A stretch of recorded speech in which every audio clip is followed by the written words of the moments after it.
مذہبی کارڈ ہی تو سیاست ہے۔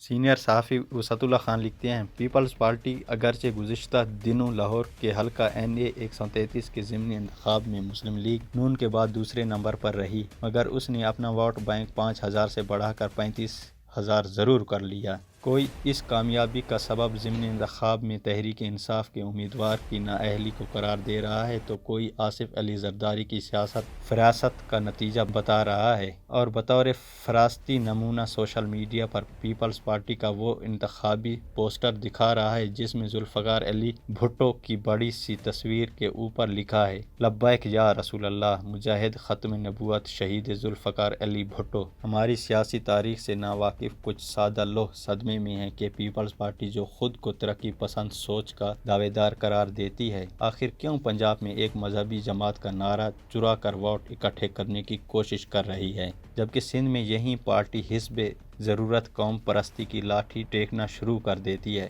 اور خیبر پختونخوا اور بلوچستان میں چاروں صوبوں کی زنجیر بن جاتی ہے۔ عرض یہ ہے کہ واہ واہ سمیٹنے کے لیے تو اصولی و نظریاتی سیاست بہت اچھی ہے، مگر تسائل پسند اور شارٹ کٹس سے اٹے سیاسی کلچر میں راتوں رات ووٹ بینک دگنا کر کے کرسی تک پہنچنے کی دوڑ میں اصولی اور نظریاتی راستے میں ہی ہانپ کے گر پڑتے ہیں۔ جس طرح خانچہ فروش دو وقت کی روٹی کے لیے موسم کا پھل اور سبزی بیچنے پر مجبور ہیں، اسی طرح اقتداری خانچہ فروشوں کا دھندا بھی جیسا موسم ویسا پھل، جیسی جگہ ویسی بات، جیسا منہ ویسی چپیٹ، جیسا گاہک ویسا ریٹ کے اصول پر چلتا ہے۔ تم نے ہمارا دل خوش کیا، ہم نے تمہارا دل خوش کیا، شکایت کیسی؟ مذہب کو سیاست میں عموماً وہاں گھسیٹا جاتا ہے جہاں سیاست کا مقصد عوام کی خدمت کے بجائے خود خدمتی کا کاروبار ہوتا ہے۔ نئے آئیڈیاز کے ذریعے کون نیک نامی کمائے جب صدری مجربات اتنے مؤثر ہیں جتنے کل تھے۔ سیاست میں مذہب کی ملاوٹ کرنے والوں کا خیال ہوتا ہے کہ پاک نظریے کے چند قطرے استعمال کر کے سیاست کو بھی پوتر بنایا جا سکتا ہے۔ انہیں یہ خیال تھوڑی ہوتا ہے کہ اس عمل سے وہ دراصل نظریے کو بھی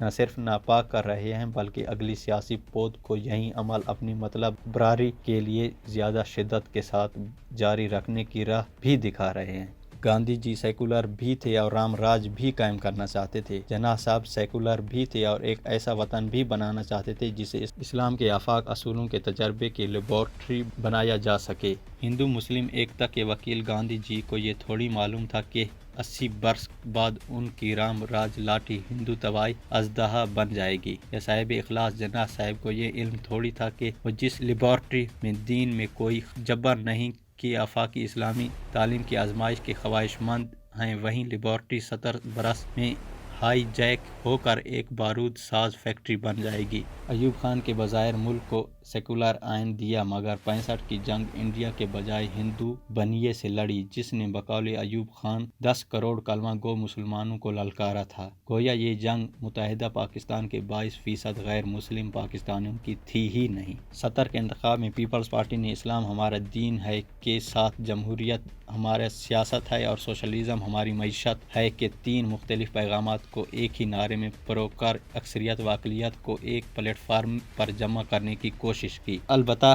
سب سے بڑے صوبے پنجاب میں پیپلز پارٹی نے جو انتخابی پوسٹر چھاپے ان میں جناح کیپ پہنوا کر بائیں ہاتھ میں اسلام کا پھریرہ تھموا کر دائیں ہاتھ میں انتخابی نشان کو علی کی ذوالفقار قرار دے کر بھٹو صاحب کو صلاح الدین ایوبی کے گھوڑے پر سوار کروا کے انڈیا سے 1000 سال تک جنگ کے لیے روانہ کر دیا گیا۔ لوگ دیوانے ہو گئے اور فضا بھٹو جیوے صدر تھیوے کے نعروں سے گونج اٹھی، جبکہ مشرقی پاکستان میں عوامی لیگ نے مذہبی کارڈ کو قومی پرستی کے کارڈ سے بدل کر فتح کے لیے ڈنکے پھاڑ دیے۔ جماعت اسلامی نے یوم شوکت اسلام منوانے اور بھٹو صاحب کے مسلمانی مشکوک قرار دینے کے باوجود صرف 4 نشستیں جیتیں، مگر مشرقی پاکستان میں وہ اسلام کا قلعہ بچانے کے لیے یحییٰ حکومت کی نظریاتی ساتھی بن گئی۔ جب ملک ٹوٹ گیا تو جماعت کے ہم نوا رسالوں اور اخبارات میں یحییٰ خان شرابی کباب زانی قرار پائے۔ بھٹو صاحب کا خیال تھا کہ ریاستی قانون سازی کے ذریعے احمدیوں کو غیر مسلم قرار دے کر وہ ووٹ بینک تحائیات مذہبی سیاسی جماعتوں سے چھین لیں گے،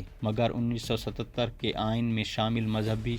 شکوں پر اظہار اطمینان کے باوجود صرف 3 برس بعد پاکستانی قومی اتحاد کی جماعتیں دوبارہ سڑکوں پر نظام مصطفیٰ کے نفاذ کا نعرہ لگا رہی تھیں۔ لاہور کے اسلامی سربراہ کانفرنس شراب پر پابندی اور جمعے کی چھٹی بھی بھٹو صاحب کو پھانسی کو عمر قید میں نہ بدلوا سکی۔ لوگ کہتے ہیں سارا کیا دھرا ضیاء الحق کا ہے، حالانکہ ضیاء نے بس اتنا ہی تو کیا تھا کہ جو پودا ورثے میں ملا اسے برابر پانی دیتا رہا، حتیٰ کہ وہ ایسا گھنا برگد بن گیا جس کے سائے تلے آج تک کوئی متبادل بیانیہ نہیں پنپ سکا۔ لوگ کہتے ہیں کہ پاکستانی قوم مذہب پسند ضرور ہے، مگر مذہبی جماعتوں کو اس نے کبھی برسر اقتدار آنے کے قابل نہیں سمجھا۔ سوال یہ ہے کہ مذہبی جماعت، سیاسی جماعتیں اپنی غیر انتخابی طاقت کے ذریعے لیاقت علی خان سے عمران خان تک ہر حکومت کو گھٹنے ٹیکنے پر مجبور کرنے کی قوت رکھتی ہے تو ان کا ووٹ بینک بڑھے نہ بڑھے کیا فرق پڑتا ہے؟ حالات جس ڈگر پر جا رہے ہیں اور اسٹیبلشمنٹ حسب عادت جس طرح شیر کے ساتھ بھی دوڑ رہی ہے اور شکاری کے ہم قدم بھی ہے، مداری پن کی اس فضا میں شاید اگلے انتخابات میں یہ ارمان بھی نکل جائے